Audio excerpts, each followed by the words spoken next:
ನಾಡಿನ ಎಲ್ಲರಿಗೂ ರಾಮನವಮಿಯ ಶುಭಾಶಯಗಳು. ನಾನು ನಿಮ್ಮ ಪ್ರೀತಿಯ ಛಾಯಾ ಚಂದನ್. ನಮ್ಮೂರಲ್ಲಿ ಇವತ್ತು ರಾಮನವಮಿದು ಭಜನೆ ಇದ್ದಿತ್ತು. 3 ಟೀಮ್ ಇದೆ. ನಾನು ಕಾಮಕ್ಕೆ ಹೋಗಿದ್ದೆ. ಭಜನೆಯಲ್ಲಿ ನಾವು ಕಾಣ್ಲಿಕ್ಕೆ ಎಲ್ಲಾ ಏಜ್ ಗ್ರೂಪ್ ಅವರು ಇದ್ರು. ಈಗ ಸಣ್ಣ ಮಕ್ಕಳಿಂದ ಹಿಡಿದು ಏಜ್ ಆದರ ತನಕನೂ ಕುಣಿತ್ರು.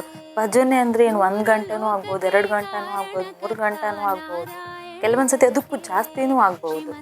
ಈ ತರ ಕುಣುಕಲ್ಲ ಎನರ್ಜಿ ಎಲ್ಲಿಂದ ಬರ್ತದಂದ್ರೆ ಪ್ರಕಾರ ಆ ಶಕ್ತಿನ ರಾಮ ಕೊಡ್ತ. ಎಂತಕ್ಕಂದ್ರೆ ಇಷ್ಟು ಗಂಟೆ ಹೇಳ್ಕೊಂಡು ಭಜನೆನೂ ಹೇಳ್ಕೊಂಡು ಕುಣ್ಕೊಂಡು ಮಾಡೋಕೆ ಸಾಧ್ಯನೇ ಇಲ್ಲ. ಇದೆಲ್ಲ ರಾಮನ ಶಕ್ತಿ. ಹಂಗೆ ನಾವಿಡುವಂಥ ರಾಮನ ಮೇಲೆ ಭಕ್ತಿನೇ ಕಾರಣ ಅನ್ಸುತ್ತೆ. ಯಾರ್ಯಾರು ಮನೇಲಿ ಸಣ್ಣ ಸಣ್ಣ ಮಕ್ಕಳಿದ್ರು ಆ ಊರಲ್ಲಿ ಯಾವ್ಯಾವ ಭಜನೆ ಟೀಮ್ ಇತ್ತು ಆ ಟೀಮಿಗೆ ನಿಮ್ಮ ಮಕ್ಕಳನ್ನ ಹಾಕಿ. ನನ್ನ ಪ್ರಕಾರ ಭಜನೆಗಿಂತ ಇನ್ನೊಂದು ನಮ್ಮನ್ನು ಶುದ್ಧ ಮಾಡುವಂಥ ಶಕ್ತಿ ಬೇರೆ ಯಾವುದ್ರಲ್ಲಿತ್ತು ನಂಗೆ ಅನ್ಸೋದಿಲ್ಲ. ಯಾರೆಲ್ಲ ಈ ಸತಿ ರಾಮನವಮಿ ಪಾನಕ ಕುಡ್ದಿರಿ ಅಂದಲ್ಲಿ ಕಮೆಂಟ್ ಮಾಡಿ. ರಾಮನವಮಿ ನಿಮ್ಮ ಊರಲ್ಲಿ ಹೆಂಗಾಯ್ತಂತ ಅದನ್ನು ನಂಗೆ ಕಮೆಂಟ್ ಮಾಡಿ ಹೇಳಿ. ಕಾಲು ನೋವು ಇದ್ರದ್ರಿಂದ ನಾನು ಒಂದು ಭಜನೆಗಷ್ಟೇ ಕುಣಿದೆ. ಹಾಗೆ ಅಲ್ಲೇ ಊಟ ಮಾಡಿ ಮನೆಗೆ ಬಂದೆ. ಜೈ ಶ್ರೀರಾಮ್.